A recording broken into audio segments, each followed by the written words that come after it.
Entonces ahí, miren la gráfica, por favor si tienen el texto ahí a la mano, pueden leer el enunciado.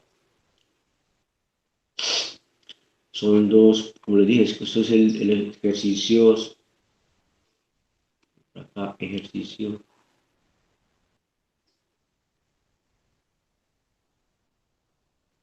el 2.13 y 2.14. ¿Sí?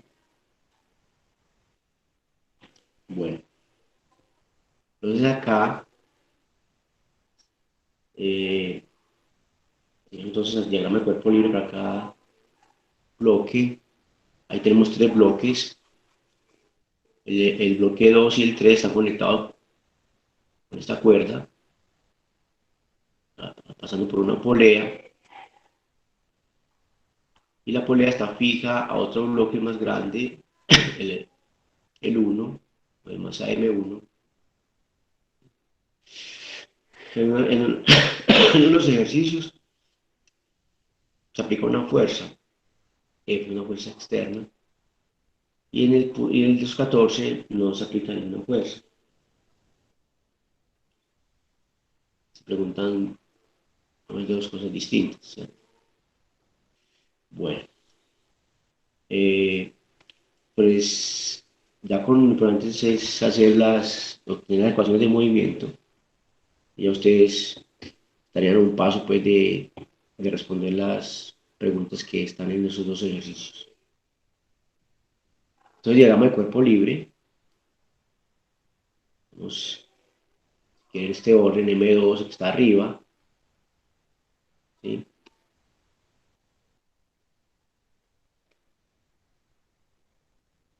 Entonces, con este rótulo representamos, con este símbolo representamos el bloque M2. Ustedes miran que está conectado a una cuerda, ¿sí? Entonces, la interacción ahí es cuerda-bloque entre esos dos sistemas. Y lo indicamos así porque es horizontal, como muestra ahí a lo largo de la cuerda. ¿Sí? Entonces, que damos el nombre a esta fuerza, T, y también podemos representar las otras, la que ejerce el bloque grande sobre el bloque de arriba, el 2, que sería una fuerza de contacto, una fuerza normal así, hacia arriba. ¿Sí? Le pueden dar, si quieren, N2, 2 para recordar que trata del cuerpo 2. Aquí vamos a poner, al lado ponemos la masa, M2, ¿sí? Y la fuerza que ejerce la Tierra sobre él, que es el peso, M2G. Ahí está entonces el diagrama de cuerpo libre para el bloque 2. Aquí podemos hacer entonces con el que está conectado, el cuerpo 3, ¿sí? Y ahí tenemos, como pueden ver la figura,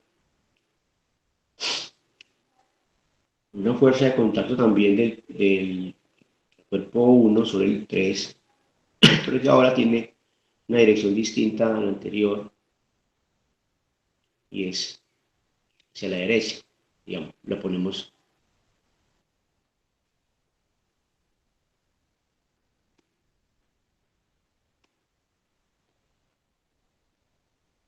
vemos que si ahí está, si la fuerza está en este sentido, ¿cierto?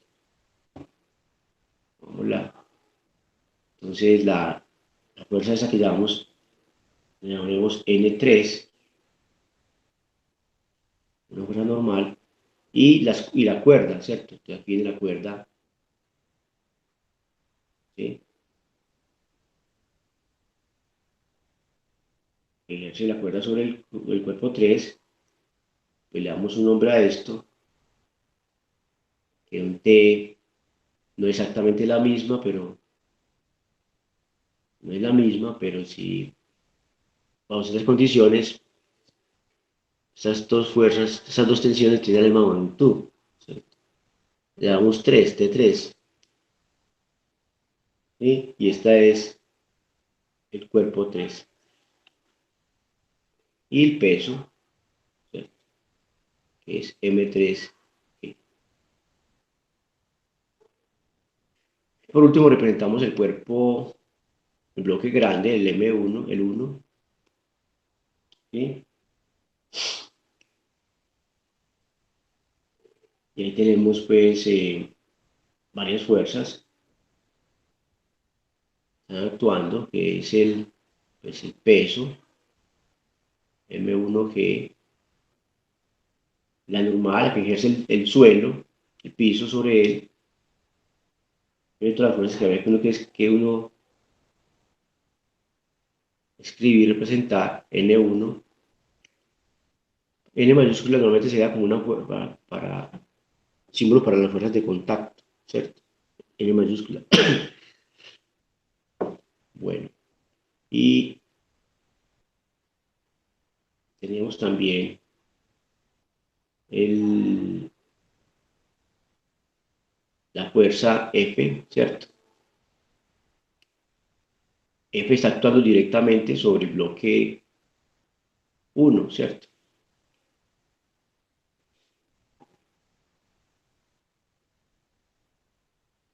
Y faltaría, miren ahí, la que ejerce el cuerpo, si N3 es la fuerza que ejerce el cuerpo 1 sobre el 3, ¿cierto? Te viene el par acá, que va a ser el par acción-reacción para esta fuerza, ¿sí? La que ejerce el bloque 3, ¿cierto? Sobre el bloque 1, ¿cierto? Que sería así, ¿sí? Entonces sería, voy a poner esta N3 y ponerle una prima, ¿cierto? ¿Mm?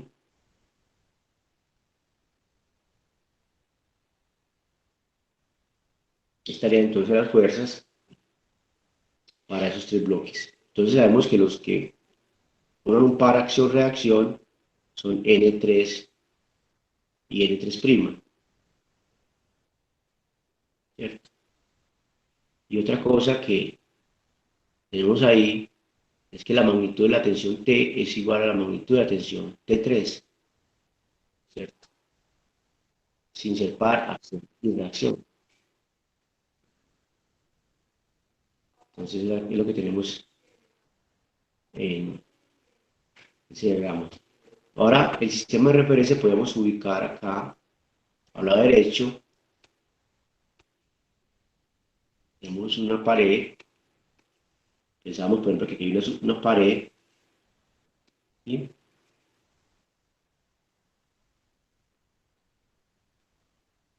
Eh, ¿Cierto? Lo ponemos, ¿sí? No, está dibujando mal acá esto,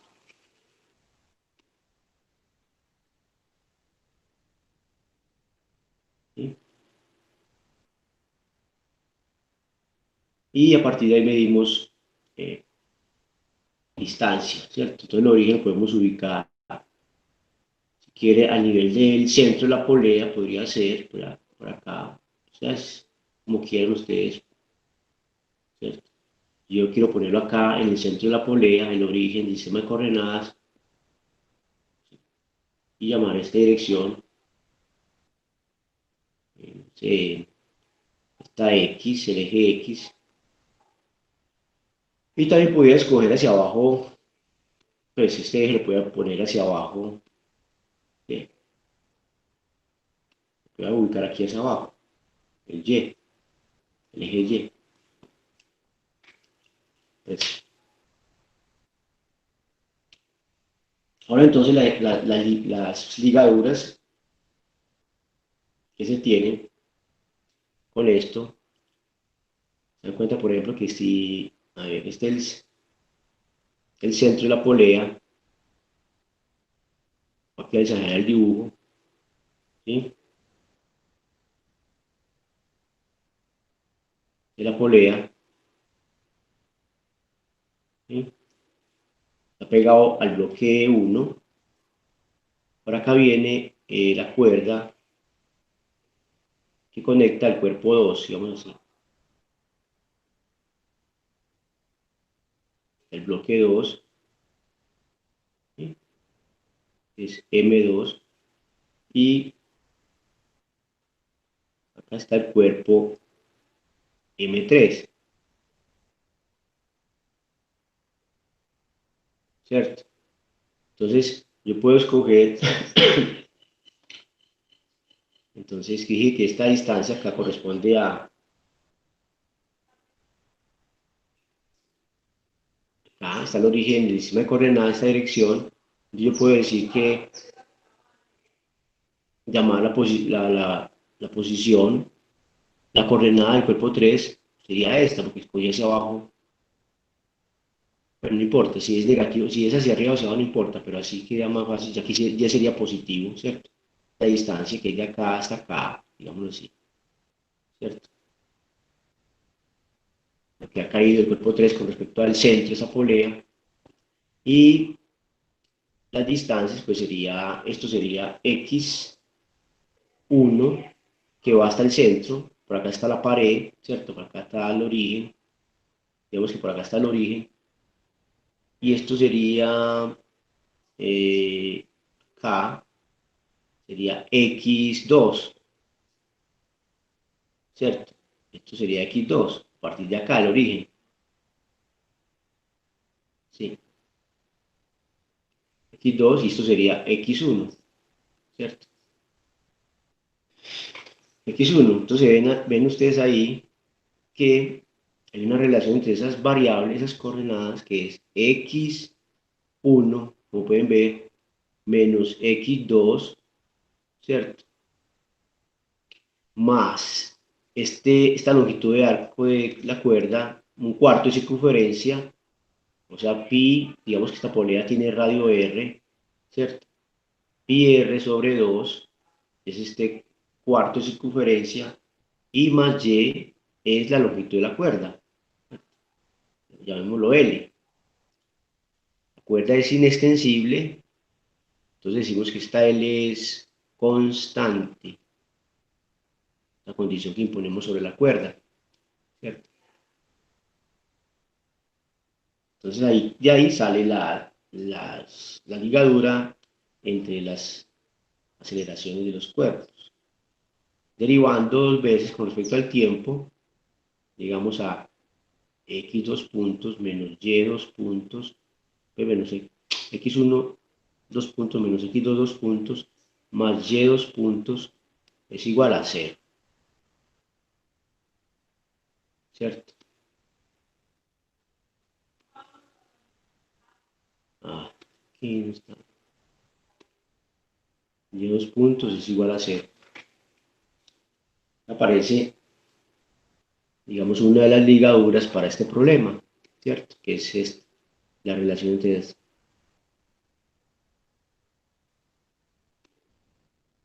ligadura o restricción para este problema, ¿cierto? Una de las ecuaciones que deben considerar la solución de, ¿sí?, este problema. Bueno, y lo otro ya es plantear las ecuaciones de movimiento, ¿cierto?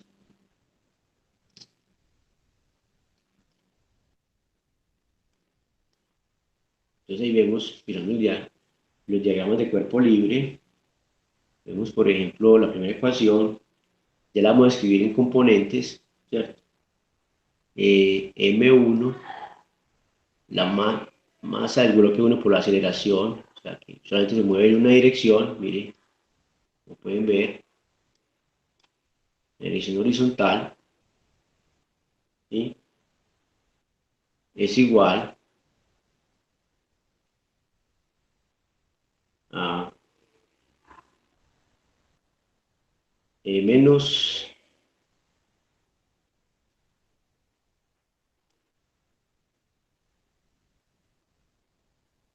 M1 Faltó otra fuerza aquí sobre, disculpe, faltó otra fuerza en el cuerpo M1.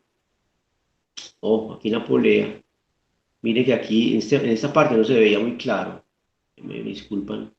Acá, mire, cuando hago este dibujo, acá, ahí veo claramente otra fuerza que no, no era muy evidente cuando lo mostramos acá en el dibujo. Me perdí de la fuerza que ejercen la cuerda. Miren acá arriba,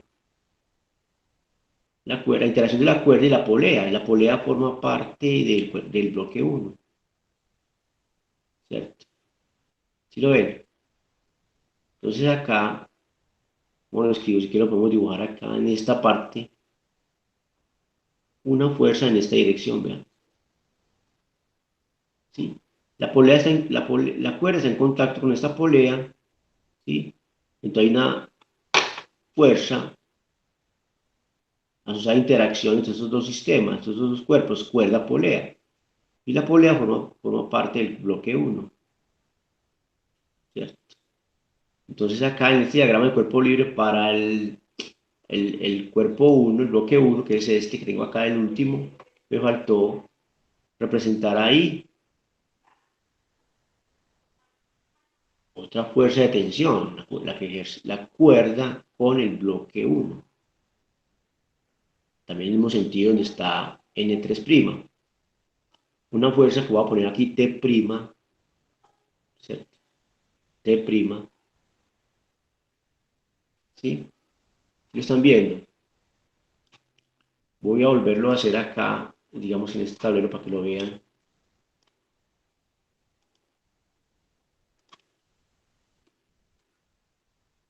Acá, estoy diciendo esto, en el bloque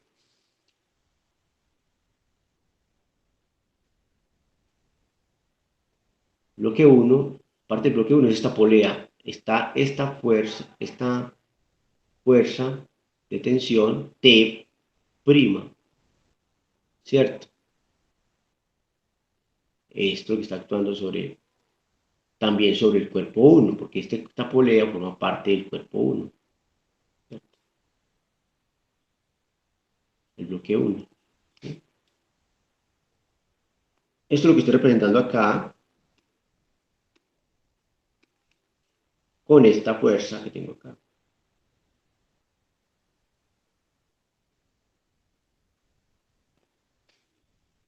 ¿Sí? Ahora, este T', por acá está el bloque, a la izquierda está el bloque uno, ¿cierto? Perdón, el bloque 2 de masa 2. Esta es la cuerda, está actuando la cuerda sobre el bloque 2 en esta dirección. Llamé T, acá en el diagrama de cuerpo libre, ¿sí? A lo largo de la cuerda, entonces, una fuerza sobre el cuerpo uno y una fuerza sobre esta polea, o sea, sobre el cuerpo uno, sobre el cuerpo 2 y sobre el cuerpo uno. Pero este par de fuerzas, T y T' no forman un par acción-reacción, ¿cierto? Sin embargo, tienen la misma magnitud, pues. Eso hay una condición, es una aproximación, una condición que considerar sobre las cuerdas para decir que T es igual a T', ¿cierto? Hay que cumplir una condición sobre las cuerdas, masa despreciable, ¿cierto? Es esto, T igual a T'. Entonces, ojo, aunque también T y T', entonces aquí tendrían sentido contrario, ¿cierto? Además, si T es igual a T', entonces, además, porque está a lo largo de la cuerda, miren, además vemos que vectorialmente cumple esta relación. Pero esto no quiere, sin embargo, esto no quiere decir que sean un par. Sin embargo, no son un par, no conforman un par, acción, reacción. No son un, disculpen, me tragué que la palabra par, no son un par, no conforman un par, acción, reacción, ¿cierto? porque porque combinan, son fuerzas que actúan sobre sistemas distintos. La cuerda es un sí sobre el cuerpo 2, pero la cuerda ahora, esta cuerda con el cuerpo 3 está actuando. Y para la condición para que la condición necesaria para que sea un par de acción es que se refiere a los dos mismos cuerpos que están bajo una interacción cualquiera. Bueno, entonces así, ahora ya podemos entonces escribir las ecuaciones, ya encontradas todas las fuerzas. Entonces miren, por ejemplo, este problemita como uno se puede embolatar fácilmente, porque se descuida cada uno con la interacción de la cuerda con la polea. Recuerden, la polea forma parte del bloque 1. Es una fuerza entonces además adicional que está actuando sobre el cuerpo 1. Entonces el movimiento vertical, pues para el bloque 1 y para el bloque 2 no lo tenemos. Y para el bloque 3 pues tendríamos el movimiento vertical. El horizontal del cuerpo 3 es el mismo del cuerpo 1, porque está, miren que como muestra la figura, están ligados, están juntos. Entonces también eso se puede ver como una ligadura, que le podemos agregar a esto acá, diciendo que la aceleración horizontal del cuerpo 1 es igual a la aceleración horizontal del cuerpo 3. Es otra ligadura que tendríamos ahí, ¿cierto? Es directa, ¿cierto? Bueno.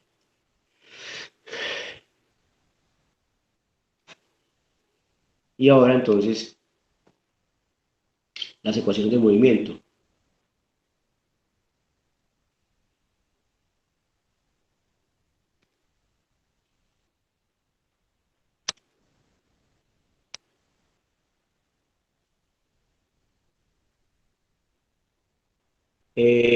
Pregunta Alejandra, ¿no debería haber también un par acción-reacción de N2? Alejandra, de la normal 2, preguntas acá en el bloque 2.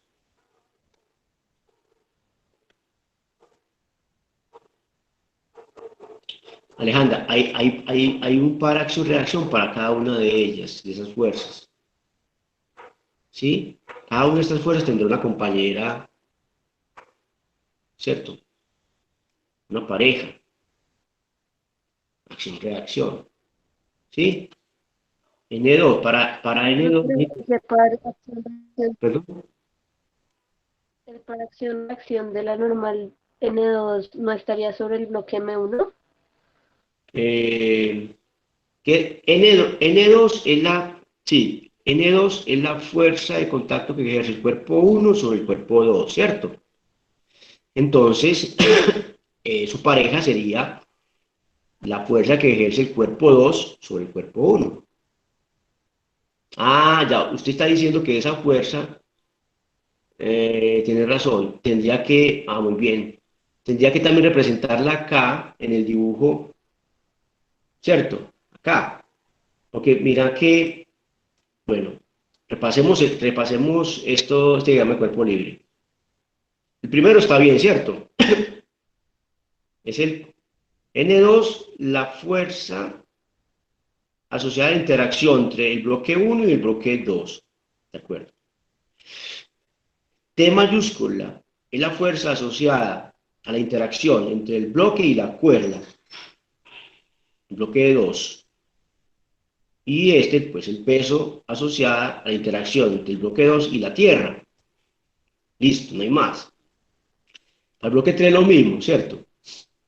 La Tierra, la cuerda y el cuerpo 1, que está en contacto con él. ¿Sí? Ahora, para el cuerpo 1, ¿qué me faltó? Entonces está la fuerza externa que estoy aplicando, F, está el peso, con la Tierra, está con la cuerda, que es T', aquí encerrado en azul, está con con el cuerpo 3, vean acá, N3', está con el suelo N1, y falta la interacción con el cuerpo 2. Entonces sería un N2'. Y la representaríamos hacia abajo. Acá. Si fuéramos a igualar todas las fuerzas, así sería, me faltaría entonces esta. N2', ¿si lo ven? Y ahí N2', nuevamente tenemos una fuerza, un par de fuerzas que conforman un par acción-reacción. Entonces N2 es igual a menos N2'. Entonces, esta que tengo acá, gracias a la pregunta de Alejandra, me había perdido de la fuerza de contacto entre el bloque 2 y el bloque 1. Yo la había dibujado, ya la había hecho acá en el primer diagrama del cuerpo libre, pero tengo que volverlo a poner acá para el cuerpo 1, el diagrama del cuerpo 1 libre para el cuerpo 1. Pues si quiero ser suficientemente riguroso, preciso, ¿cierto? Aunque no son importantes pues estas para la dinámica porque, ¿cierto? El movimiento es M1 a lo largo del eje X, movimiento horizontal, porque ya tenemos una ligadura del cuerpo 1 que es Y1 2.0, ¿cierto? Y así para M2, Y2 2.0, la sala de aceleración, la componente Y, la aceleración del cuerpo 1 y el cuerpo 2 es 0, ¿cierto? Por eso estas fuerzas N2, el peso de M2, no son relevantes acá, pues la dinámica, ¿cierto? Sí, pero al hacer el diagrama de cuerpo libre hay que escribir todas las fuerzas, ¿cierto? Si queremos ser precisos, ¿sí? Bueno, gracias Alejandra. Ahora sí, Alejandra. Sí, profe, gracias. Bueno, entonces las ecuaciones de movimiento para el cuerpo 1, pueden ver ahí, M1 por la aceleración es en dirección X, y ahí en esa dirección miramos el diagrama del cuerpo libre. Miren, X tomado hacia la derecha positivo, pues si quiero lo enfatizamos por acá en el diagrama, ponemos por acá una, un sistema de coordenadas diciendo que hacia la derecha es positivo, y si quieren ponemos hacia abajo el Y, pues sin pérdida de generalidad, pueden ponerlo hacia arriba o hacia abajo, pero yo, como para ver más claro el dibujo, no sé, me parece conveniente poner el eje Y positivo hacia abajo. Bueno, entonces al lado del diagrama del cuerpo libre, es bueno escribir también el sistema de coordenadas que estamos utilizando. De acuerdo a esto, sistema de coordenadas, podemos escribir ya las ecuaciones de movimiento en componentes de una vez, ¿cierto? Es bueno, pues hacerlo la primera vez hacerlo, escribir la ecuación de movimiento en forma vectorial, ¿cierto? Siempre suma, igual a masa por aceleración, una ecuación vectorial y de ahí sacar las componentes. O si ya están muy entrenados con esto, de una vez las componentes, ¿cierto? Bueno, entonces acá la componente aquí, pues, importante, relevante, es la componente X, entonces queda la masa por la aceleración en X, 1, es igual a la suma de las fuerzas en X, ¿cierto? Entonces vemos que tenemos eh, que N3' y T' están en sentido contrario a X, ya tienen componente, sería menos T', pero T' es T, ¿cierto? Por acá lo dije, pero acá, T' es T, de una vez, lo dejo así, menos N3', pero miren que N3' es N3, ¿cierto? Ya lo pueden dejar también de una vez N3' o N3 simplemente. Porque recuerde que fueron un par acción-reacción. Aquí tengo estas dos fuerzas que están en sentido contrario a X. ¿Sí? Y falta esta fuerza F más F.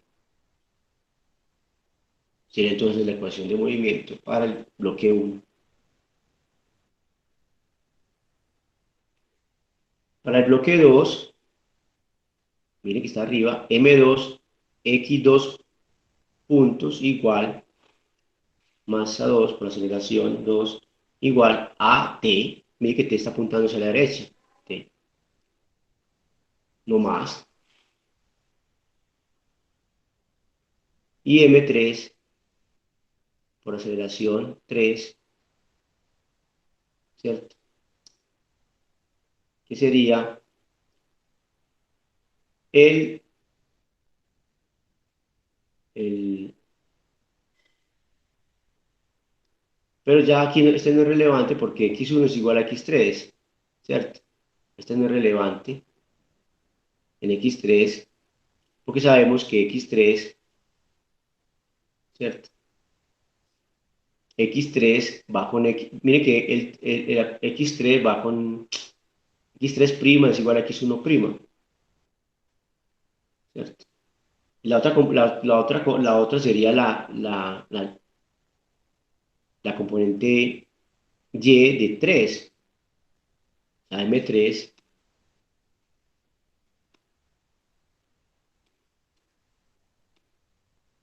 M3Y, dos puntos, ¿cierto? Igual,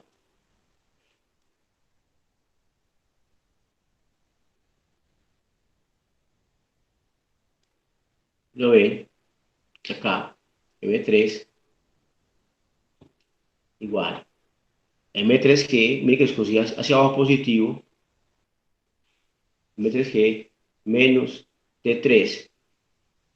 Y T3 es T, ¿cierto?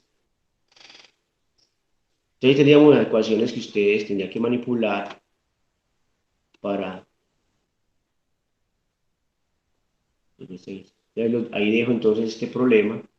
Yo tengo las ecuaciones, estas que están acá a la izquierda, voy a llamar la ecuación 1, la ecuación 2, la ecuación 3, ¿cierto? Que tenemos que tener en cuenta, ¿sí? Bueno, creo que es un buen ejercicio para que ustedes trabajen, terminarlo, ¿sí? Ahí los dejo entonces, les dejo entonces como un inicio para que lo terminen, lo concluyan, respondan las preguntas que están ahí en el libro. Bueno, ahora pasemos al capítulo 3, hablar de las fuerzas fundamentales de la naturaleza. Aquí esta parte, este capítulo se detiene entonces a estudiar, a hablar de diferentes fuerzas, ¿sí? Como el concepto central de la mecánica, ¿cierto? El concepto de fuerza. Entonces miremos qué fuerzas hay en la naturaleza, ¿cierto? A nivel fundamental y qué podemos decir de las otras interacciones que se dan pues en la vida diaria, ¿cierto? Cotidianamente. Por ejemplo, como vemos acá, fuerzas de contacto, cuerdas, resortes, todos los demás fenómenos que vemos en la naturaleza, capilaridad, tensión superficial, los rayos, los relámpagos, ¿qué es eso? ¿Qué está asociado? ¿O cuál es la fuerza, digamos, las interacciones responsables de esos fenómenos? Pero resulta que todos los fenómenos que ven en la naturaleza se entiende hoy en día que son explicados por cuatro fuerzas fundamentales. La mayoría de los fenómenos que observamos son explicados por la fuerza electromagnética y la fuerza gravitacional.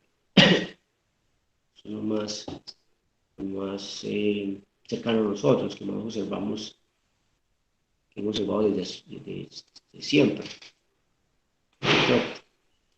Resulta que a hoy, pues, se conocen cuatro fuerzas a nivel fundamental.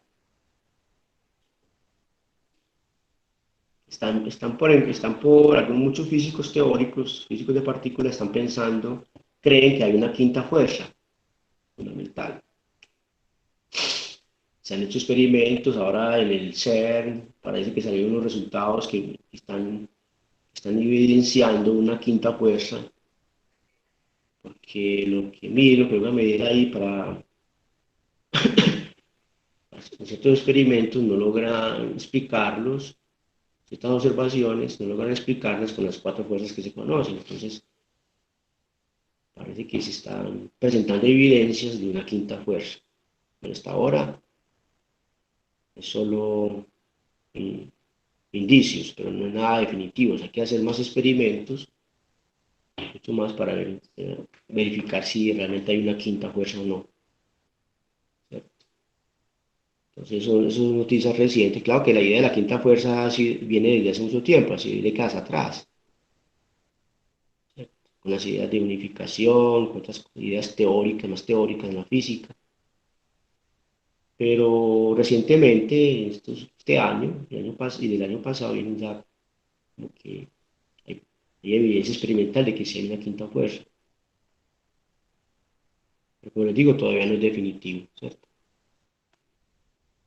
Porque así hay muchos experimentos todavía para que eso sea realmente, para verificar eso, si eso no es.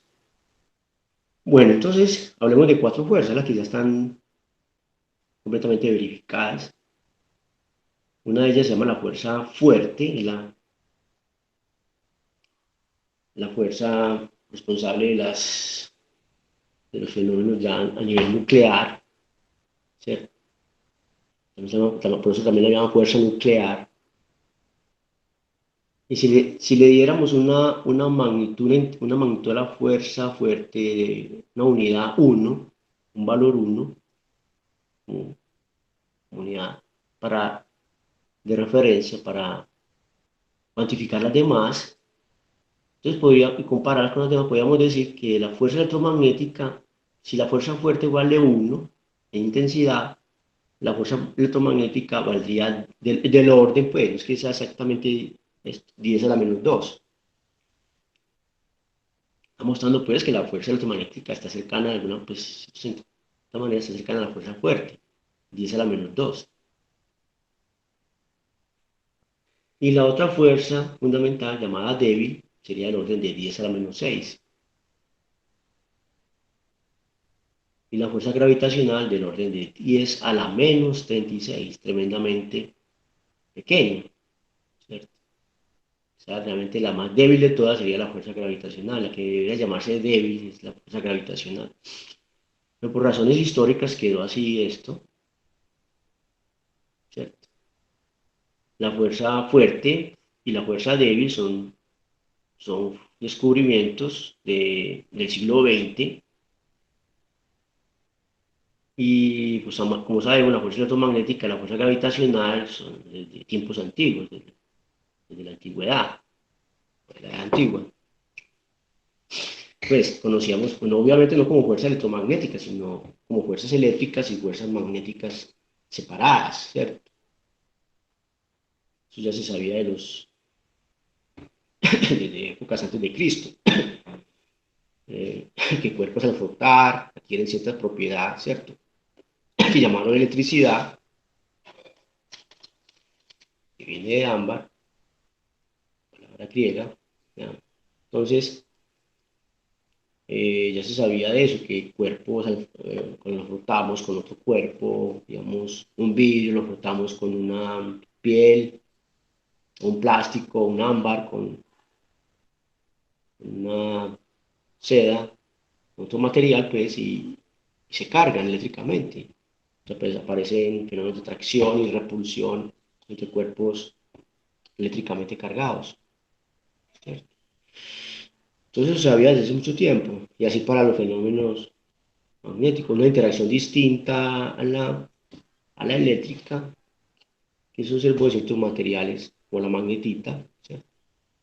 Se descubrió, entonces vio que había una interacción ahí, ¿cierto? Distinta, se verificó que era diferente a la interacción eléctrica o electrostática de los cuerpos.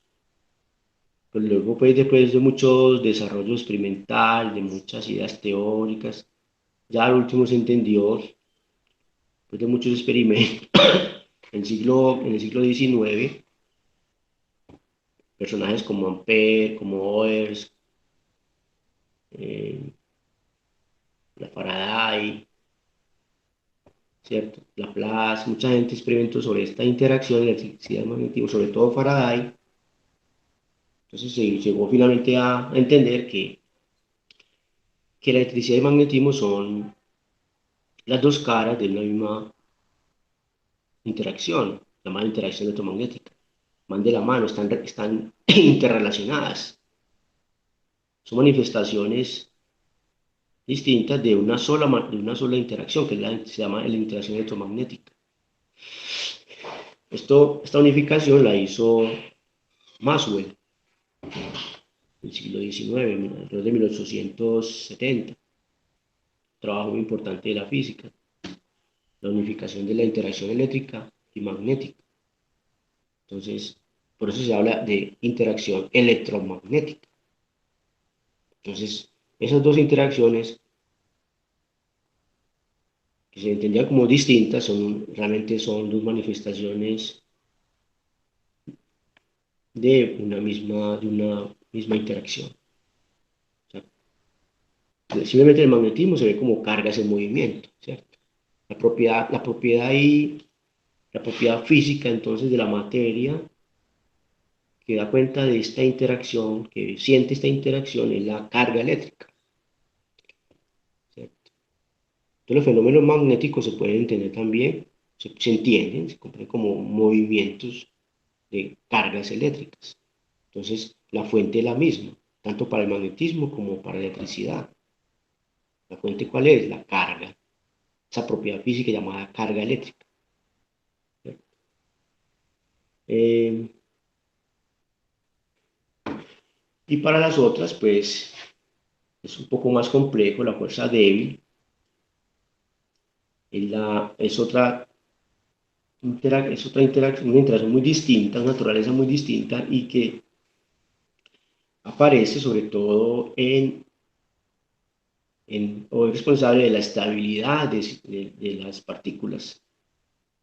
Por ejemplo, esa fuerza va ligada a una partícula que se descubrió también en el siglo XX, una partícula muy extraña, muy casi fantasmal, llamada neutrino.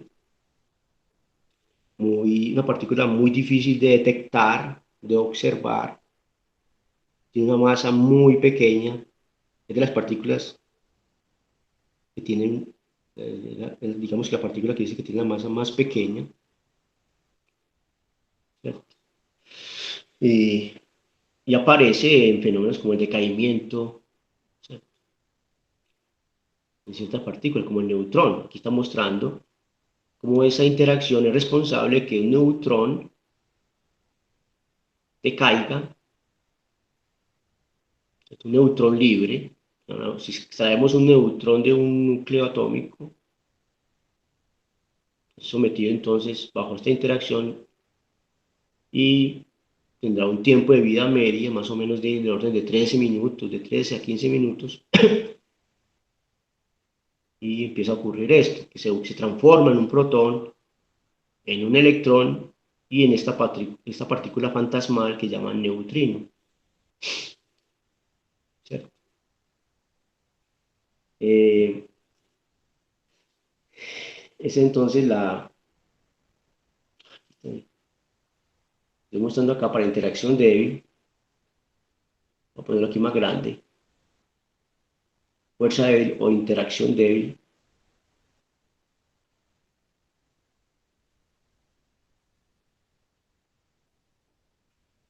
es como le dije, el responsable del decaimiento del neutrón, por ejemplo, ¿cierto? O sea, gráficamente sería una reacción como esta. Un neutrón se transforma en un protón, aquí para poner el signo de la carga que tiene el protón, más un electrón y más esa partícula rara que descubrieron eh, en el siglo pasado. Y más precisamente sería la antipartícula, porque también fue un descubrimiento del siglo pasado de la existencia de la antimateria. Entonces, cada una de esas partículas fundamentales que ustedes han escuchado, leído, electrones, protones, neutrones, tienen su antipartícula. Existe la antipartícula, se puede producir en un laboratorio, por ejemplo, o existen de manera natural las antipartículas de estas partículas conforman la materia ordinaria, la materia, ¿cierto?, del universo. Y esta es la que esta es la que conoce como el antineutrino. Antineutrino. O sea, la antimateria del neutrino, ¿cierto? Antineutrino.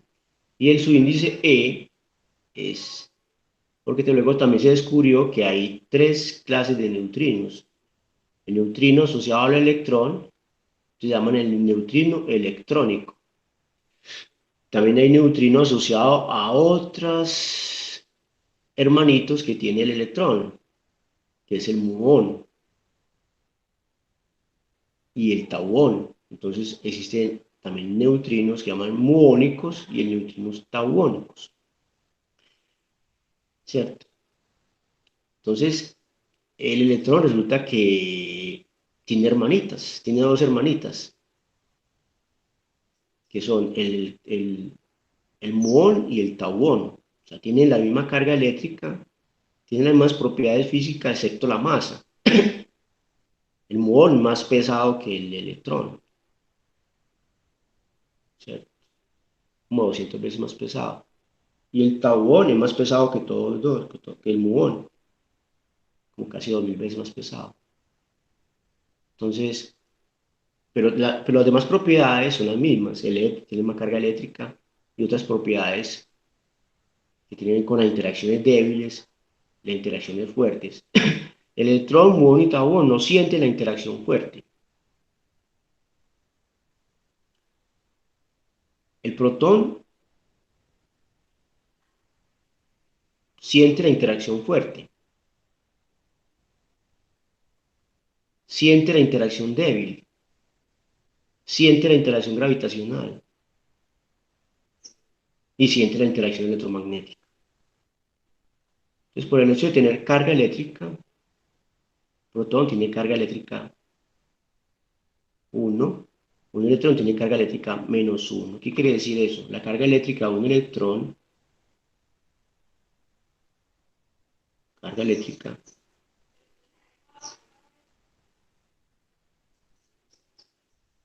voy a decir entonces carga eléctrica, el electrón, digamos así, tiene carga, voy a poner este símbolo para carga eléctrica, la carga eléctrica del electrón es -E.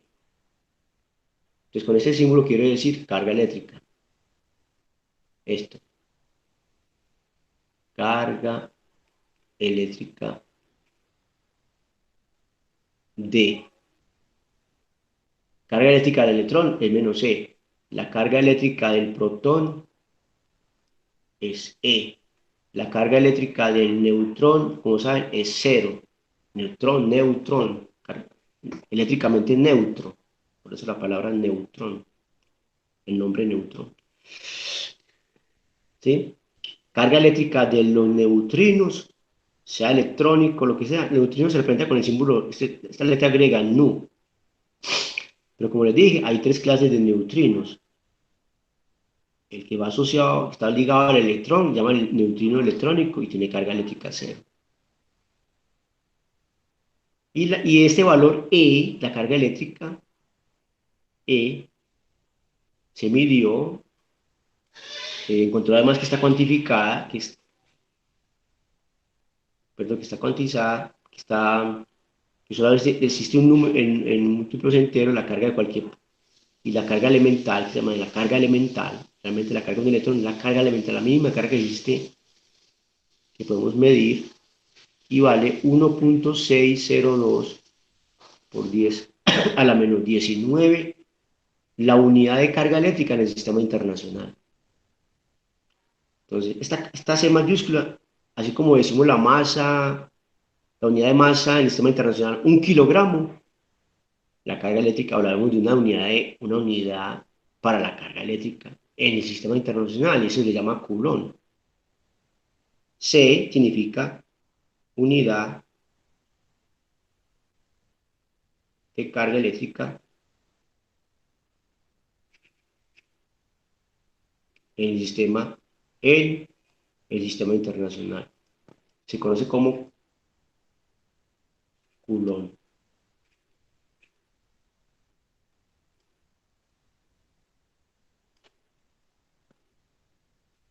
¿Sí? Entonces miren que la carga eléctrica de un electrón es muy pequeña, muy pequeña. Es comparada con lo que tomamos como unidad de carga eléctrica, 10 a la menos 19. ¿Cierto? Y la carga de un protón entonces va a ser exactamente la carga de un electrón, también experimentalmente se ha verificado, exactamente la carga de un electrón, pero con signo contrario. Hablamos de cargas positivas y cargas negativas. Entonces eso da lugar a que la interacción eléctrica sea atractiva o sea repulsiva, porque hay dos tipos de electricidad, digamos así.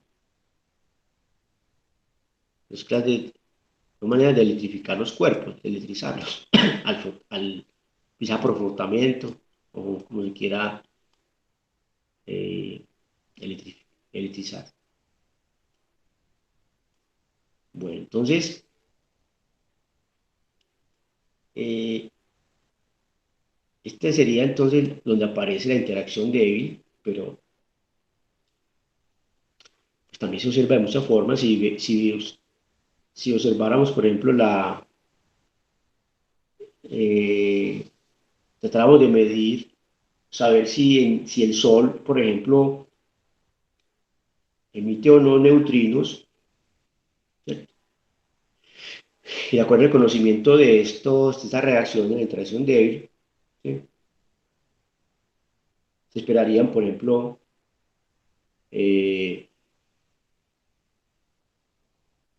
la manera de detectar neutrinos, ¿cierto? Por ejemplo, sería si el Sol emitiera neutrinos, como dicen las teorías, los modelos que se tienen del Sol, las reacciones de fusión nuclear. Se esperaría, por ejemplo, que un neutrino que venga del Sol, digamos que es un neutrino, se sabe que es electrónico, un neutrino que viene del Sol, llamamos solar, colisionara con un neutrón en algún átomo, en algún núcleo atómico, si colisiona, si choca con o reacciona con un neutrón, puede reaccionar, entonces esperaría esto como producto, un protón más un electrón. Es decir, como esa misma reacción que tengo aquí a la izquierda, la interacción débil del caimiento de neutrón, también puedo verla así, como pasar el antineutrino al lado izquierdo en los reactivos. Miren esto como una reacción química. Paso el antineutrino al lado izquierdo, entonces queda como neutrino. Entonces quiere decir que el neutrino, si reacciona con neutrón, debería producir un protón más un electrón. Y si este núcleo es el núcleo que pertenece al cloro, por ejemplo, tiene una sustancia como hipoclorito, ¿cierto? Límpido que utilizamos para, la, para hacer la casa, ¿cierto? La ropa, límpido, tiene mucho cloro. Entonces, ya dentro del núcleo del cloro, entonces, en el núcleo del cloro, si uno de los neutrones, reacciona con un neutrino, y yo puedo poner aquí el cloro para verlo ya como moléculas, con átomos, ¿sí? Esto a nivel ya de una partícula del núcleo, de un núcleo atómico, en particular el cloro. Entonces el neutrino con el cloro, si al cloro, digamos, en una sustancia le llega, una sustancia como hipoclorito, le llega un neutrino, puede producir esta reacción. Como un neutrón se vuelve un protón, entonces el cloro cambia de naturaleza, pasa de ser otro átomo, adquiere una carga, un átomo con una carga mayor, el núcleo atómico, entonces pasa a ser de cloro a argón. En la tabla periódica el que sigue es el argón, porque un neutrón del cloro en su núcleo atómico se convirtió en un protón. Entonces pasa, el cloro se transformó en un argón más un electrón. Esto sería lo equivalente a la reacción de arriba, aquí a nivel de nucleones y aquí a nivel de una reacción química de átomos. Un neutrino colisionando con un cloro, más precisamente con el núcleo del cloro, podría producir un argón más un neutrino. Entonces, esta fue una de las reacciones que se hicieron para detectar, para medir el flujo de neutrinos que viene del Sol. Entonces, construyeron unos tanques en unas minas, en ciertos lugares, minas para eliminar la influencia de los rayos cósmicos y tener en cuenta solamente los neutrinos, porque los neutrinos tienen una capacidad de penetrar tremenda, ¿cierto? Que reaccionan muy débilmente. El neutrino no reacciona electromagnéticamente porque no tiene carga, ¿cierto? No interacciona fuertemente, no siente la interacción fuerte. La única manera que puedes sentir es la interacción débil. La gravitacional también, pero también es muy débil porque tiene una masa muy pequeña. Todas las partículas están bajo la interacción gravitacional, todas sienten la interacción gravitacional, todas. Neutrinos, protones, electrones, todas. A unos fotones según la relatividad general, porque saben que un rayo de luz se curva en un campo gravitacional. Todo lo que tenga más energía siente la interacción, de una manera siente la interacción gravitacional. Con respecto a las demás interacciones, ya hay diferencias. Un neutrino no va, es ciego completamente bajo la interacción fuerte, ciego completamente bajo la interacción electromagnética. Entonces, eso hace que los neutrinos sean muy débiles de detectar, sean muy difíciles de detectar. Entonces, así fue un experimento que se hizo para medir el flujo de neutrinos que vienen del Sol. Y se encontró una situación muy interesante que dio lugar a nuevos desarrollos científicos, que fue que esto realmente este experimento mostraba un déficit grande de neutrinos solares, un déficit. No se pudo reproducir el flujo de neutrinos que se esperaba del Sol según los modelos que se tienen del Sol, los modelos de fusión nuclear que en el interior del Sol. Se dio un déficit, eso se vio realmente como un tercio del flujo esperado, más o menos, de neutrinos, y eso impulsó nuevas ideas y nuevas propiedades de los neutrinos que se propusieron en su tiempo y luego se verificaron y sí, ya ahora, hoy en día es aceptado que los neutrinos tienen la propiedad de oscilar. Bueno, eso ya es otro cuento. Eh, ¿Qué otra cosa acá? Ahí como para decir más o menos esas fuerzas débiles, la fuerza electromagnética y la fuerza fuerte, aquí como aparece este dibujito. Voy a dejar de último la fuerza gravitacional, la fuerza eléctrica, aunque la vamos a detener un poco más, ¿cierto?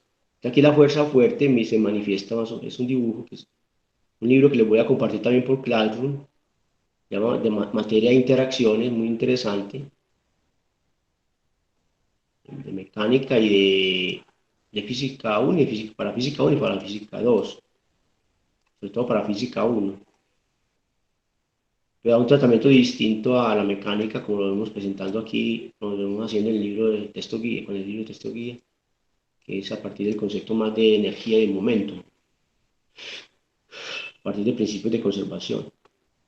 Bueno, aquí muestra, por ejemplo, un núcleo atómico, ¿sí? Está conformado entonces de protones y neutrones. Los rojos, las bolitas rojas, es un modelo pues mecánico clásico, una imagen clásica. Los protones son estas esferitas, las rojas son estas esferitas y los neutrones son estas grises. Entonces entre ellos hay repulsión, por tener carga eléctrica hay repulsión electrostática, eléctrica, porque tienen el mismo signo. ¿Cierto? Como aquí aparece con este dibujito, las dos clases de carga eléctricas que se observan en la naturaleza, puede haber, hay repulsión y atracción, entonces nos lleva a decir que hay dos tipos de cargas eléctricas. Unas se llamaban positivas o vítreas y la otra la llamaban negativas o resinosa. Electricidad vítrea, electricidad resinosa. Creo que quedó como positiva y negativa, ¿cierto? Cargas positivas y negativas. Entonces los cuerpos con igual signo de carga, positivo, positivo, negativo, negativo, se repelen, ¿cierto? Y con signos contrarios se atraen. Entonces, si vemos acá el núcleo atómico que está formado de protones y neutrones, va a haber una repulsión entre los protones. No pasa nada con los neutrones, ellos no sienten la carga eléctrica, no sienten la interacción eléctrica, pero sí los protones. Entonces, ¿qué va a vencer? Si el núcleo es estable, entonces, porque hay una fuerza en el núcleo entre ellos que vence esa repulsión electrostática. Y esa fuerza es la fuerza nuclear, precisamente la responsable de que existan los núcleos atómicos. Si no fuera por la fuerza nuclear, no podríamos tener la riqueza de la tabla periódica, en primer lugar, porque haya núcleos con ciertas cargas, núcleos con cargas distintas, mayores que uno, mayores que la de hidrógeno. Ya en el helio tenemos dos protones, entonces hay una repulsión. Entonces, ¿cómo se ve esa repulsión? Si estuvieran solamente dos protones si existieran solamente dos protones del núcleo de helio, por ejemplo el helio, ¿se acuerdan ustedes del símbolo químico helio? ¿Cierto? Si el helio tuviera nomás dos protones, este y existiría una repulsión entre ellos, este es positivo, este es más E, carga más E y este más E, una repulsión electrostática, como está este dibujo, ¿cierto? Que hace que el núcleo sea inestable. Bueno, ¿y qué pasa con la interacción fuerte? Hay una interacción fuerte entre ellos, ¿cierto? Una interacción fuerte, voy a indicarla aquí con color.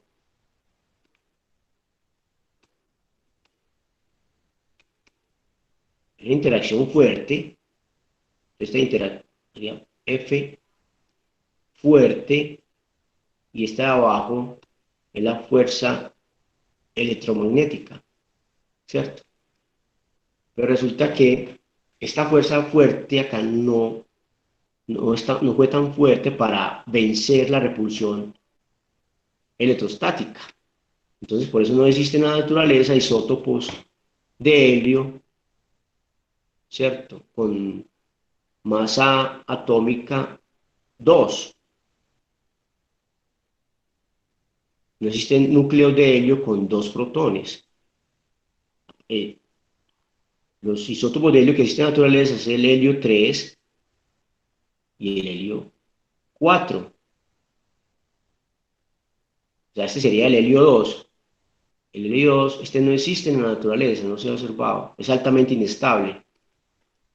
Si lo tratamos de, de hacer en un laboratorio, se duraría un tiempo muy corto, altamente inestable, porque la fuerza que aparece ahí fuerte no es tan fuerte para vencer la fuerza electromagnética. Es que se mueve en regiones muy pequeñas, ¿cierto? Muy pequeñas, que hace que la fuerza de Coulomb es muy fuerte y vence la fuerza fuerte. Entonces, helio 3 significa que tiene, además de,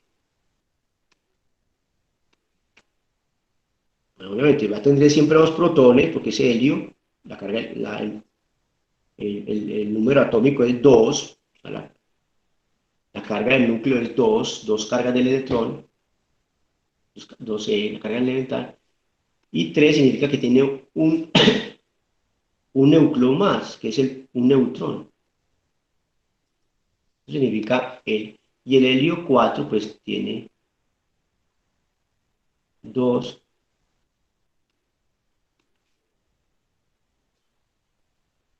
neutrones. Siempre va a tener el helio dos protones, pero el helio 3 tiene un neutrón y el helio 4 tiene dos neutrones. Entonces, estos isótopos ya son estables. ¿Qué le ayudó ahí? Le ayudó el neutrón a hacer que la fuerza fuerte, la fuerza nuclear, pueda vencer la repulsión electrostática. O sea que el neutrón sirvió de pegamento nuclear para que estos dos protones pudieran convivir en un núcleo de helio. Y hacia acá. Estos dos neutrones sirvieron de pegamento. O sea, así sea una fuerza nuclear mayor, que en este caso de arriba, mayor a la fuerza electrostática de repulsión. Se vuelven núcleos estables. Y así, entonces, mira la importancia entonces de la interacción fuerte, ¿cierto? Y la interacción electromagnética, pues ni qué decir, ¿cierto? Para que puedan existir los átomos, que puedan haber átomos, ya es la responsable ahí, se hace la interacción electromagnética, interacción eléctrica. Ya, ahora aquí estamos hablando de la conformación de los núcleos. Para la conformación de los núcleos se requieren dos interacciones, la fuerte y la electromagnética. Ya los átomos es principalmente la electromagnética. ¿Sí? Entonces todo esto juega un papel muy importante en la naturaleza, todas esas interacciones. Ahora, el, el rango de alcance es muy importante también acá, entenderlo muy bien, de estas interacciones. La gravedad y el electromagnetismo, las dos interacciones que más conocemos, eh, tenemos la gravedad, gravitación, la gravitacional y el electromagnetismo y electromagnética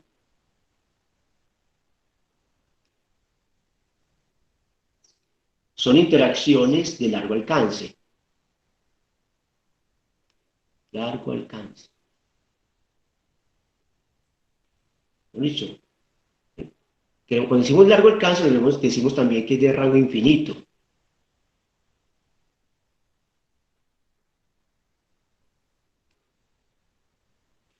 En cambio, la fuerte y la débil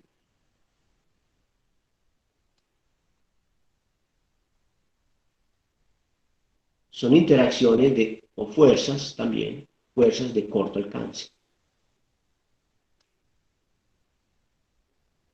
Cuando decimos corto, es demasiado corto. Por ejemplo, la fuerte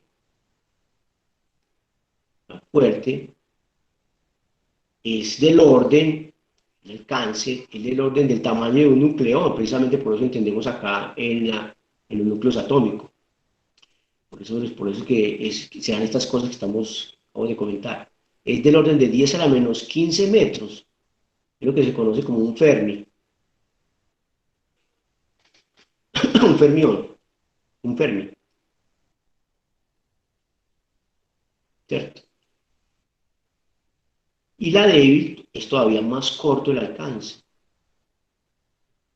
es del orden de 10 a la menos 18.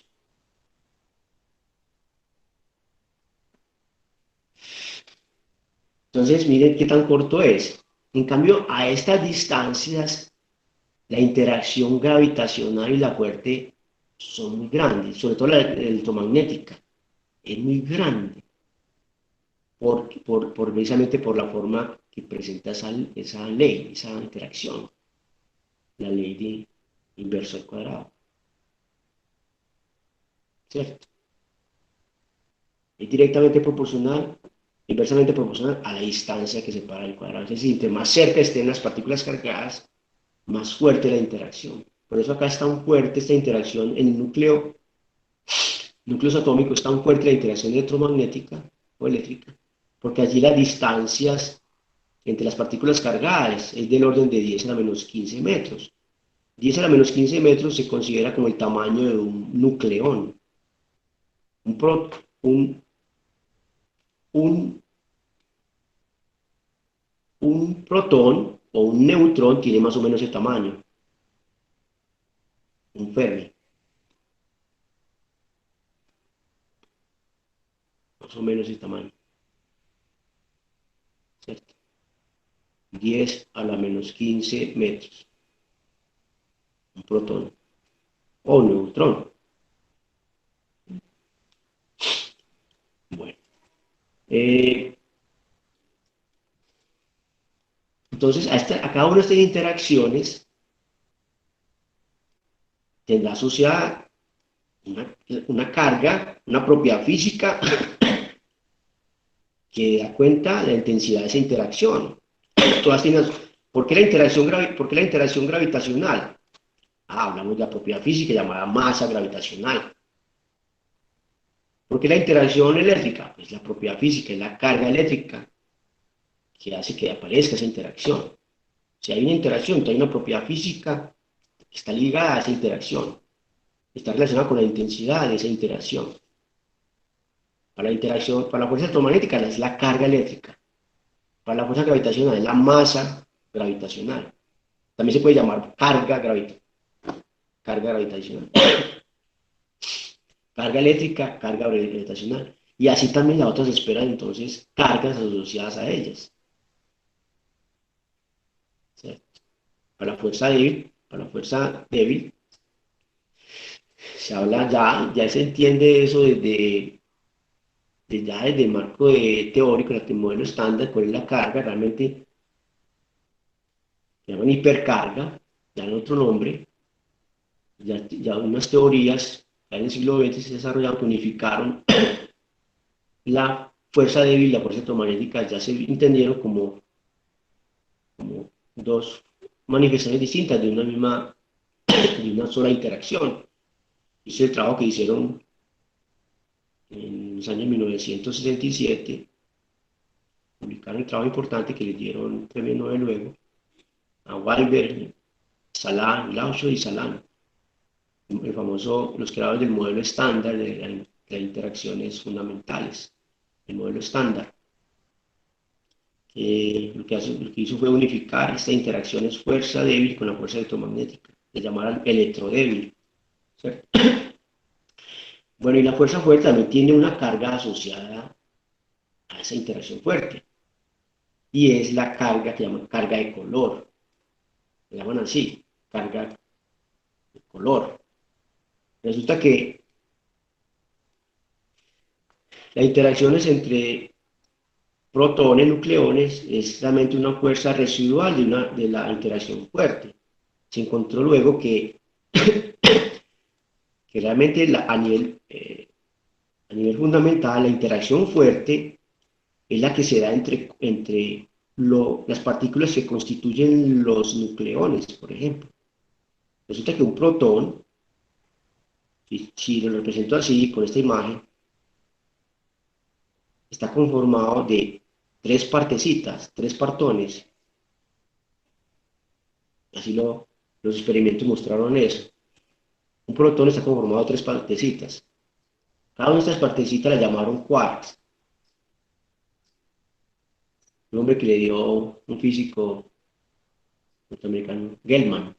A esto, entonces, a estos los nombres que le dieron el quark, los quark, este de arriba lo llaman U, este lo llaman U y este de aquí abajo D.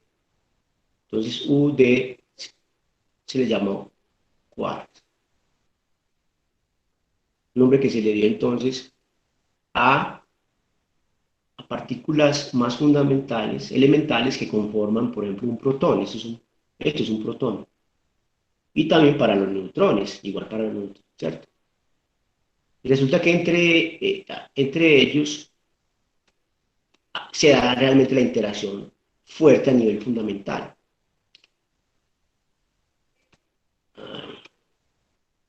Y estas interacciones que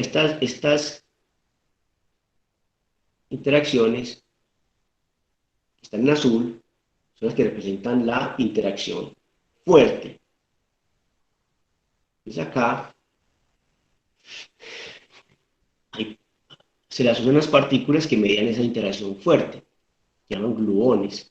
Así como la interacción electromagnética, los que median la interacción electromagnética, luego se entendió pues en el siglo XX, que media esa interacción, ¿cierto? ¿Qué cosa media esa interacción? El asunto de la acción a distancia fue superado, o sea, uno de los problemas teóricos que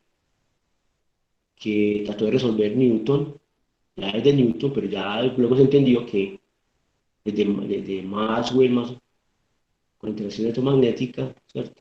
El asunto de la acción y la relatividad especial, la acción a distancia, fue superada, entonces se habló de que la interacción mediada por algo, por otra partícula, otra cosa, otro ente material, ¿cierto? Y dependiendo de la interacción, va a tener masa o no. Por ejemplo, la interacción electromagnética y fuerte son mediados por partículas que no tienen masa. Aquí lo que está en azul representan lo que llaman los gluones, que median la interacción, los mediadores de la interacción fuerte entre los quarks, entre un protón, ¿sí? Y así como los que median la interacción electromagnética son los fotones, ¿sí? Y los fotones no tienen masa, pues hasta ahora la medida experimental de la masa de un fotón es consistente con cero.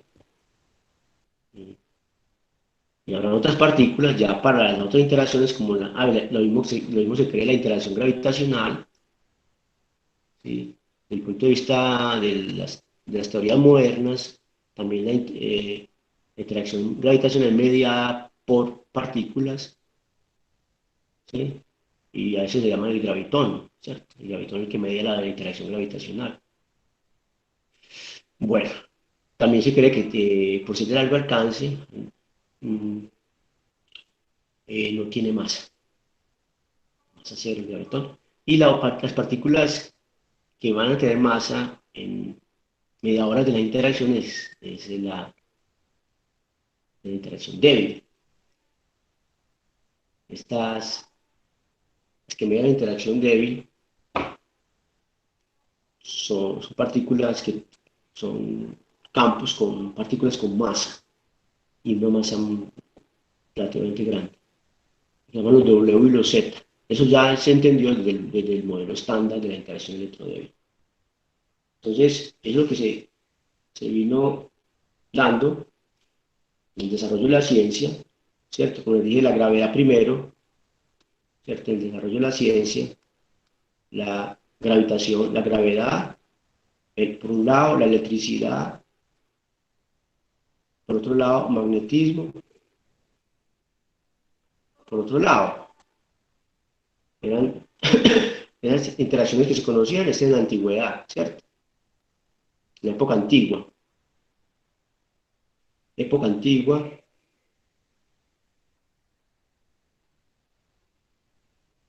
¿cierto? Es lo que se tenía, para nada pues sabíamos de las otras. Luego, digamos que ya en un momento de la historia, que está pongamos el tiempo en ese sentido, tiempo, estas evolucionaron a una sola interacción, ¿cierto? Y esa unificación se dio más o menos en el siglo XIX, ¿cierto? Por acá se dio la unificación en el siglo XIX, ¿cierto? Y pues obviamente la gravedad continúa como tal. Newton la explicó en el siglo, ya sabemos, XVII, con la ley de la interacción gravitacional. Y luego apareció en el siglo XX, aparecieron otras interacciones. Por aquí apareció la interacción electro, pero la débil, y la puerta aparecieron por acá, digamos, en el siglo XX, por esto más atrás. Digamos que por acá está la débil y fuerte, por acá aparecieron en el siglo XX, ¿cierto?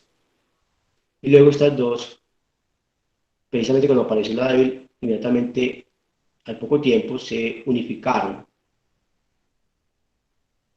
La débil se empezó a hablar desde 1930, 1940, pero ya un momento, también en el siglo XX, se unificó. Aquí se llamó electromagnetismo, ¿cierto? En el siglo XIX, electromagnetismo. Y en el siglo XX, el electromagnetismo y la débil se unificaron, que continúa el siglo XX, en una sola interacción, ¿cierto? Entonces estas continuaron.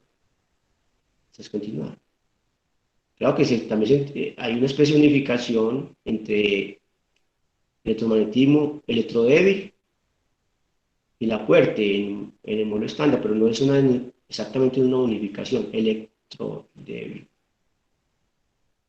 Entonces casi que una unificación, casi una unificación, también en el siglo XX. Pero esta sigue siendo sola, todavía está buscando la unificación de todas las interacciones en una sola. Todavía está. Einstein en los últimos años, después de la relatividad general, se preocupó por el problema de unificar el electromagnetismo con gravedad. Estas son las preocupaciones de Einstein, el campo unificado. Por acá estaban los intentos de Einstein de unificar la gravedad con el electromagnetismo, ¿cierto? Pero esto no se pudo hacer ni tampoco se ha logrado hacer. Hay muchas ideas teóricas, pero no se ha logrado realmente unificar las interacciones. Por lo menos ni siquiera totalmente la electrodébil con la fuerte. La fuerte tiene su modelo teórico muy bien estudiado, para que muy ha sido puesto a prueba, la cromodinámica cuántica, que explica muchas de las observaciones, todas las observaciones que hasta ahora se considera como la teoría, el modelo teórico de la interacción fuerte,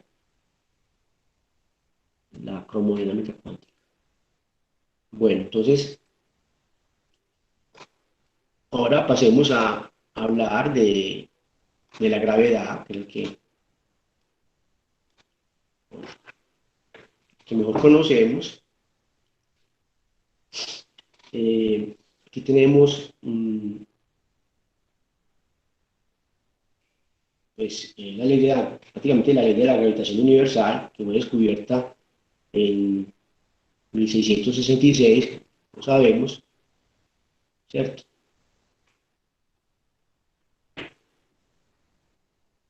Y sabemos que, recuerden ustedes que Newton fue capaz de, con esta forma matemática, esta expresión matemática de la interacción gravitacional, pudo explicar o derivar las leyes empíricas de Kepler, del movimiento planetario, ¿cierto? O sea, ahí vemos una unificación de esas tres leyes de Kepler, leyes independientes, que fueron derivadas de una sola ley, ¿cierto? Y una ley universal, que es para todos los cuerpos terrestres, los celestes, por eso se llama por la palabra universal.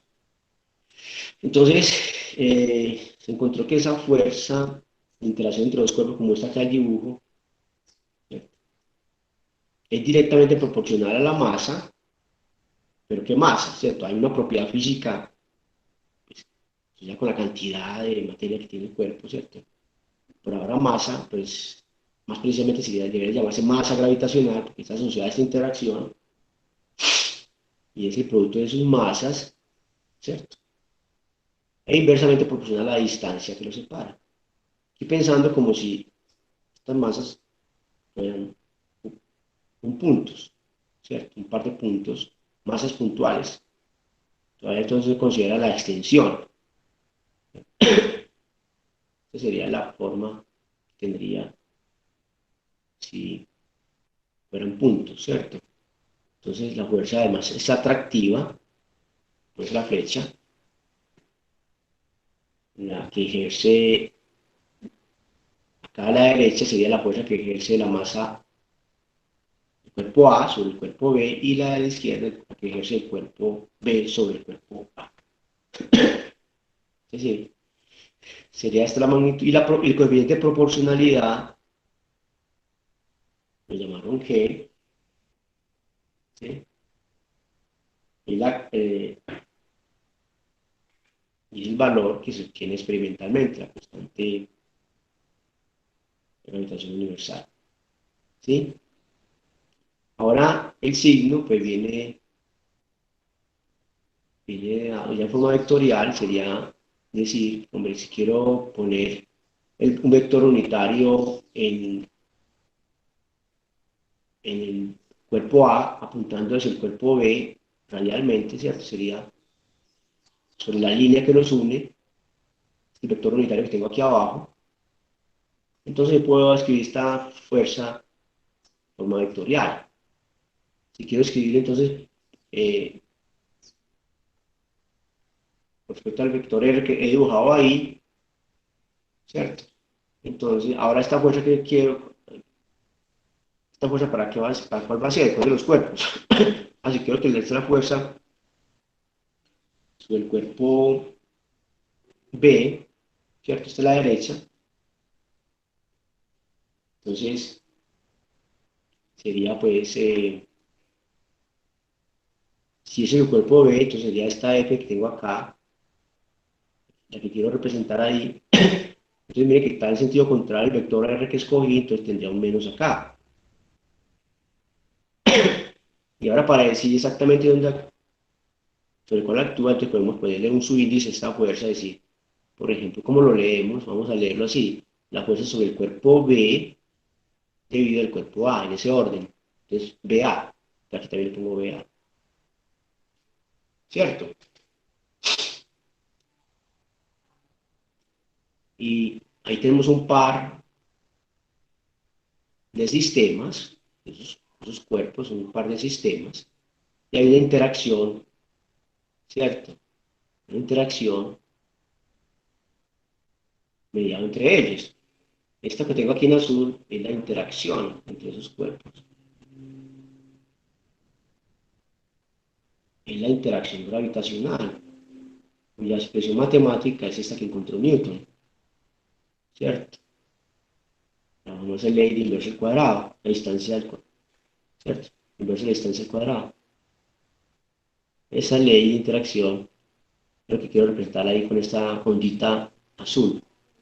Ahora, ahí se cumple entonces, ahí se debe cumplir la reciprocidad, una ley de reciprocidad. Entonces, así como el cuerpo A ejerce una fuerza sobre el cuerpo B, así el cuerpo B ejerce una fuerza sobre el cuerpo A, igual en magnitud y en sentido contrario. Es un principio de reciprocidad. Esa es la tercera ley de Newton, ¿cierto? Entonces aquí ponemos esa misma fuerza. Ahora si me pregunto por la fuerza sobre el cuerpo A debido al cuerpo B, entonces viene que la flechita está ubicada sobre el cuerpo en el que está actuando, ¿cierto? Siempre. Lo hemos visto en diagramas de cuerpo libre. Pero ahora la nomenclatura es distinta. Ahora es la fuerza sobre A debido al cuerpo B. Entonces, como pueden ver, la fuerza sobre el cuerpo B debido al cuerpo A es igual, en sentido contrario, a la fuerza sobre el cuerpo A debido al cuerpo B, ¿cierto? Esa es la tercera ley, ¿cierto?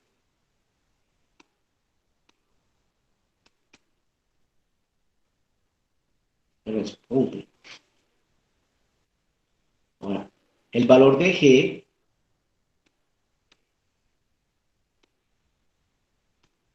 ¿cómo se mide el valor de G? Es el experimento que hizo, experimento de Cavendish,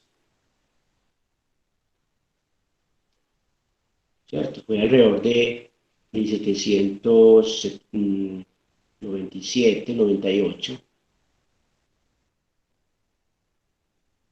experimento de este inglés, físico inglés, ¿sí?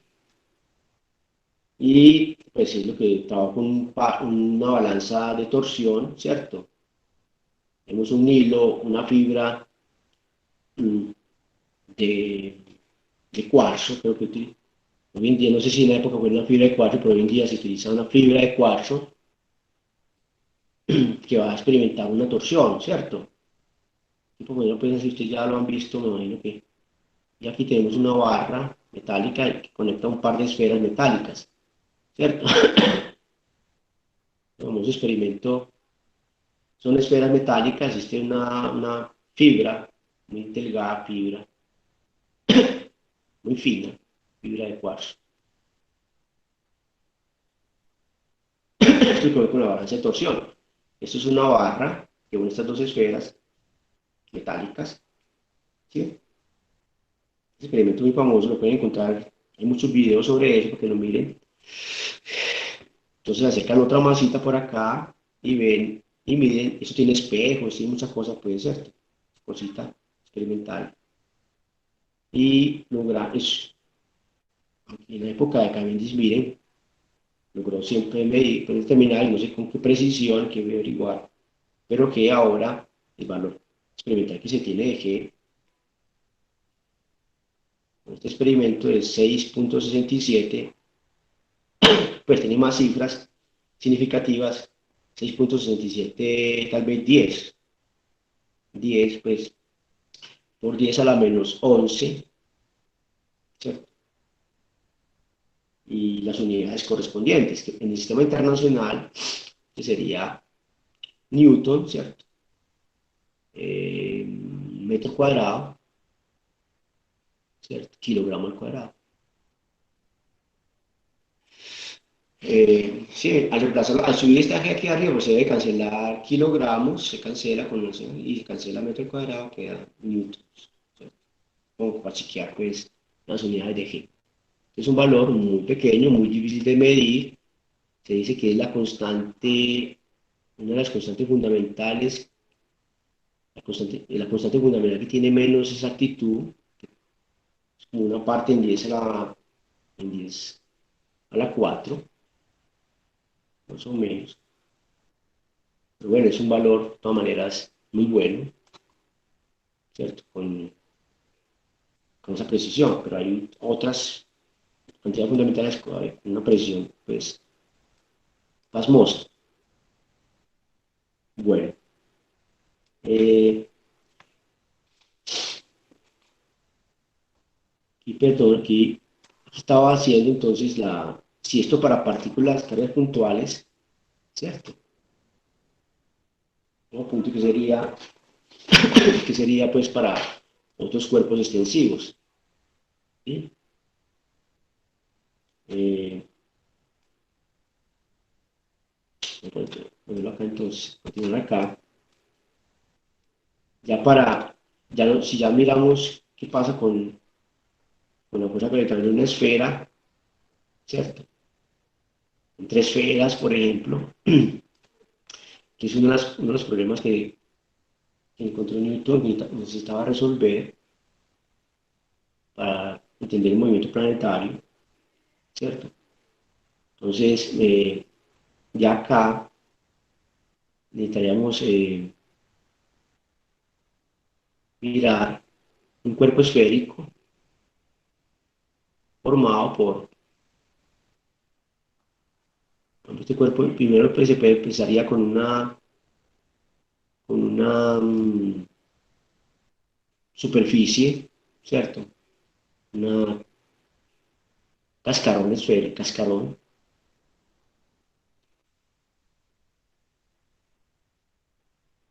de masa, ¿cierto? Se miraría, si este es radio R, la masa entonces está acá, distribuida solamente sobre la superficie, expresando el espesor. ¿Cuál sería entonces la fuerza entre esa esfera y un cuerpo por acá, digamos? Puede ser puntual o puede ser otra esfera, pongámosla puntual, un cuerpo, un cuerpo acá de masa M, digamos puntual, ¿sí? Vemos que la distancia entre ellos, entre el centro de la esfera y la masa M, sea R. Entonces se requiere recurrir al principio de superposición. Principio de superposición para la fuerza.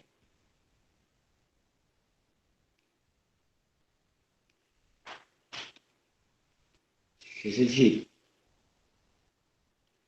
de ver entonces la contribución a la fuerza gravitacional sobre M debido a la masa M mayúscula esfera como una suma vectorial de todas las fuerzas, ¿cierto? De la fuerza de cada uno de estos elementos de masa. Digamos que voy a descomponer esta esfera en anillos, ¿cierto? Con un centro sobre el eje que une la masa puntual y el centro de la esfera. Entonces, descomponer esta esfera en anillos concéntricos. Anillos con centro en el eje, perdón. Entonces, y se aplica el principio de superposición. Entonces, mirar qué sería la fuerza de este elemento de masa, fuerza que ejerce este elemento de masa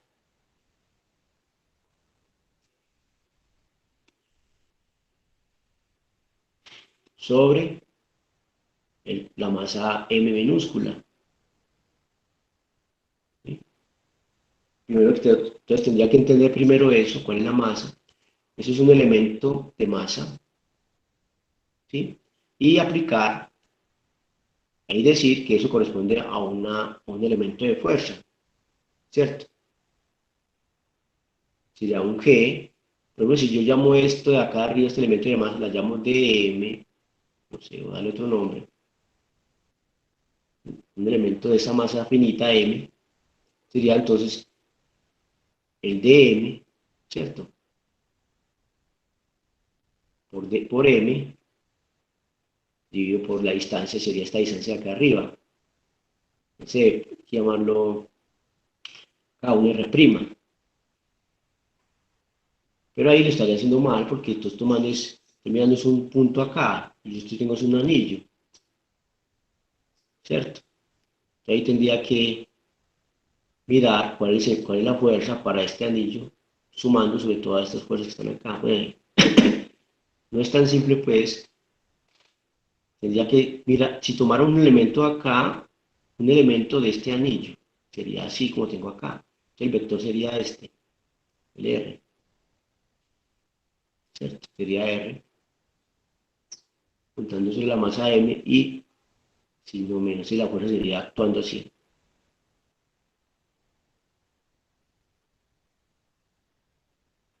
¿cierto? O sea, estoy tomando solamente este elemento de masa. Acá. Pero luego me muevo, recorro este anillo. Al recorrer este anillo van a ver que las componentes perpendiculares a esta dirección horizontal se van a cancelar cuando me muevo sobre este anillo. Porque por aquí abajo, la equidistante a este punto sería una por acá, apuntando en ese sentido. Entonces, van a ver que estas componentes verticales se van a cancelar. Esta cancela con esta. Te va a quedar una fuerza a lo largo de esta línea que une la masa con el centro de la esfera. La masa M minúscula con el centro de la esfera. Bueno, entonces todo eso había que hacer pues para, y lo vamos a hacer aquí con detalle, está en un apéndice en el libro, porque ya que requiere hacer integrales y todos no han visto todavía eso, no lo han visto muy bien, entonces no, no podemos hacerlo ahora con todo detalle, ¿sí? Es como contarle más o menos lo que se tiene que tener en cuenta acá para conocer la interacción, la fuerza gravitacional entre una esfera, una superficie, un cascarón esférico de masa y una masa puntual, ¿sí? Se requiere recurrir al principio de superposición, en primer lugar, ¿cierto? Y luego, ¿cómo vamos a descomponer entonces esta masa esférica en una manera conveniente para hacer este cálculo? Y la forma conveniente es esta, con estos anillos, desde acá, el extremo izquierdo hasta acá, hasta el fondo, y luego me lleva, recurriendo al principio de superposición, me lleva a una integral, ¿cierto? La suma de todas estas fuerzas, entonces, debido a todos estos elementos de masa, me da la fuerza entonces que ejerce la esfera sobre la masa M. Y eso es lo que tengo acá a la izquierda en la diapositiva. Para R mayor que R, el resultado que nos da, ¿sí? Es este que tengo acá.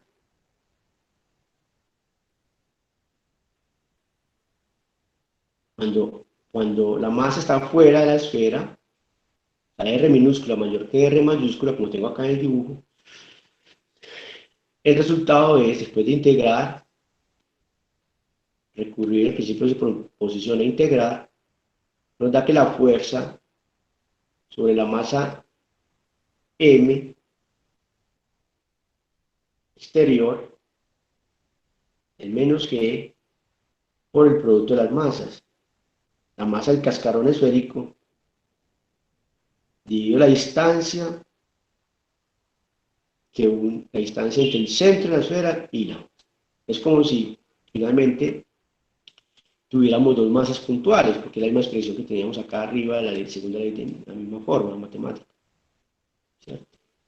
O sea, no diferenció, no tuvo en cuenta la geometría, la extensión que tiene la esfera, sino que es como si el efecto es el mismo que si la esfera, en vez de que si esta masa de en vez de ser una esfera, fuera un punto.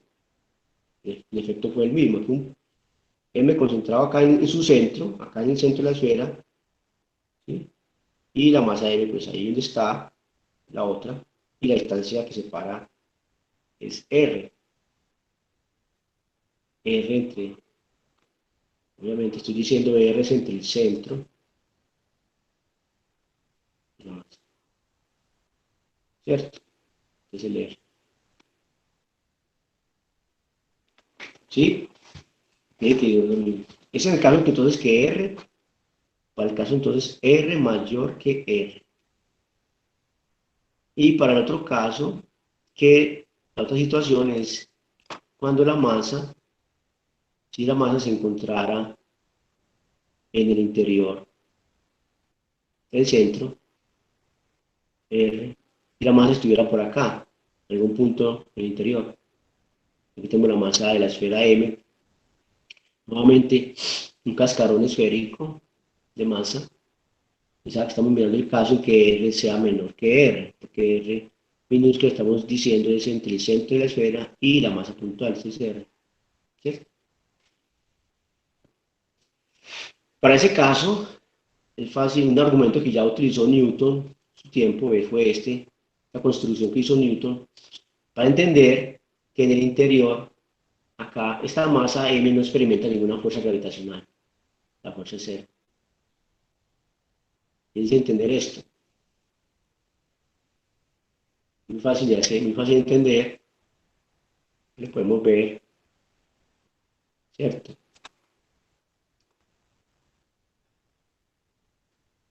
Se dice acá, Entonces, con respecto a la masita, trae un cono.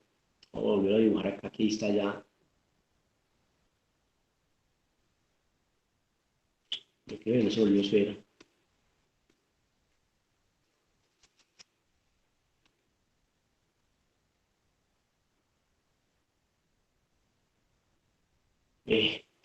Me quiere dar.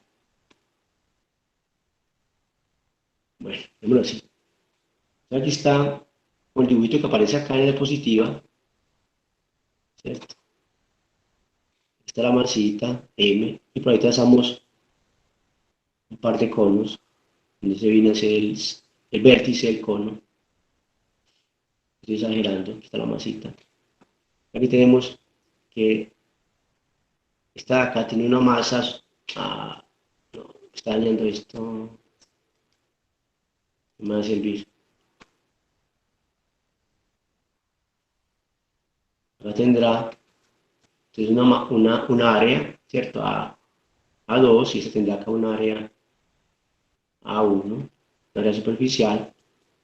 Bueno, aquí también está supuesto que la distribución de masa sobre la esfera es uniforme. Está implícito, no lo hemos dicho. Aquí presenta una distribución uniforme de masa. ¿Sí? Eso está implícito acá en esto que estamos haciendo. Está, pues, no lo dije, pero está ahí. Pues, la escala esférica de masa M distribuida uniformemente. ¿Cierto? Entonces, ¿saben ustedes? Esta distancia es R, vamos a escuchar por la clase, R2, y esto es R1. Entonces saben ustedes que A2, A1, A2, ya te voy a tener que parar. A1 es 4pi R1 al cuadrado, A2 es 4pi R2 al cuadrado, ¿cierto? Y con esto, pues sabemos la masa que hay en esos cascarones, en estas casquetes, ¿cierto? Vemos que la masa, no sé, a llamarlo M1, pues sería la densidad superficial, sigma, voy a decir que este tiene la densidad sigma superficial, uniforme, constante, por A1, y M2, pues la masa de ese casquete inferior sería sigma por A2, ¿cierto? Ustedes ven que por un lado, esta masa de arriba ejerce una fuerza por la simetría que tiene, ¿cierto? Podemos ver que la fuerza apunta en este sentido, una, y la otra apunta en este otro sentido, hacia abajo. Hay dos fuerzas en sentido opuestos que actúan sobre estos dos pedazos, estos dos casquetes sobre la masa de M1, ¿sí? Y luego ya sería sumar sobre toda la esfera, ¿cierto? Ustedes ven ahí que esas dos fuerzas se cancelan, ¿cierto? Porque la fuerza 2, digamos, esta es la fuerza 2, esta es la fuerza 1. Es proporcional, ¿cierto? El producto de las masas, M2, ¿cierto? M sobre R2, la distancia al cuadrado, en el centro. Bueno, la idea es llevar esto al límite, pues, de lo pequeño, para entender, lo veo lo mejor, y R1 al cuadrado, ¿cierto? Pero aquí ven ustedes que estas